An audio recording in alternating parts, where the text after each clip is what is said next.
అదే RTV app వార్తల్ని క్షణాల్లో చదివే అవకాశం ఉంటుంది. ఒక న్యూస్ పేపర్, ఒక టెలివిజన్ ఛానల్ మీ చేతుల్లో ఎప్పుడూ ఉంటాయి.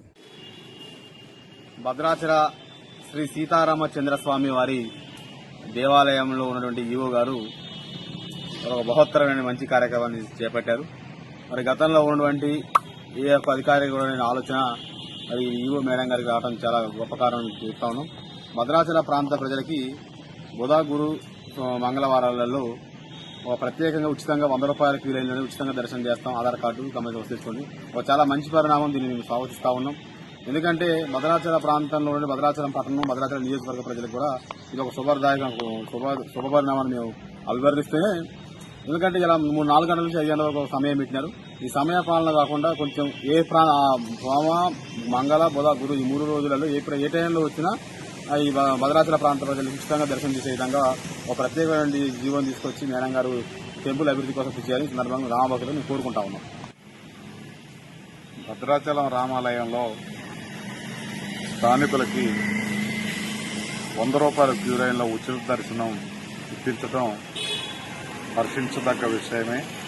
కానీ ఎటుగాని సమయంలో సాయంత్రం 4 నుంచి 5 గంటల మధ్యలోనే ఈ స్థానికులకి వారంలో 3 రోజులు కల్పించడం అనేది కొద్దిగా ఆలోచించదగ్గ విషయం.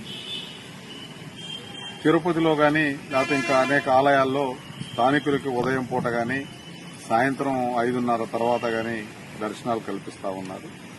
స్థానికులకు దర్శనాలు కల్పించినట్లే కల్పించి అటు ఇటు కాని సమయంలో ఈ దర్శనం కల్పించడం అనేది శోచనీయం. ఈవో గారు ఎప్పటికైనా దీని మీద పునరాలోచించి ఉదయాన్నే కానీ లేకపోతే సాయంత్రం 5 తర్వాత కానీ ఈ ఉచిత దర్శనం ఇప్పిస్తే బాగుంటుందనేది రామభక్తులుగా మా అభిప్రాయం. భద్రాచలం దేవస్థానంలో ఈ యొక్క సంవత్సరం ఒక కొత్త కార్యక్రమాన్ని శ్రీకారం చుట్టడం జరిగింది. భద్రాచలం స్థానిక ప్రజలు రాముల వారిని దర్శించుకోవాలంటే కొంత ఇబ్బంది అవుతుందనేసి ఆలయ అధికారులు గుర్తించి ప్రతి మంగళ, బుధ, గురువారాలు సాయంత్రం 4 గంటల నుంచి 5 గంటల వరకు, అంటే ఊళ్ళో ఉత్సవాలు లేని సందర్భాలలో భక్తులు తక్కువ ఉంటారు కాబట్టి భద్రాచలం ప్రజలు ఎటువంటి టికెట్ తీసుకోకుండా భద్రాచలం ప్రజలు కాబట్టి వారి యొక్క గుర్తింపు కార్డులు ఏదైనా తీసుకొని వెళ్లి సుదర్శనం ద్వారం ద్వారా 100 రూపాయల టికెట్ లైన్లో వెళ్లి ఫ్రీగా దర్శనం చేసుకుని స్వామివారి కృపకు పాత్ర కావాలని ఆలయ అధికారులు తీసుకున్న నిర్ణయం చాలా గొప్ప నిర్ణయం, మంచి నిర్ణయం.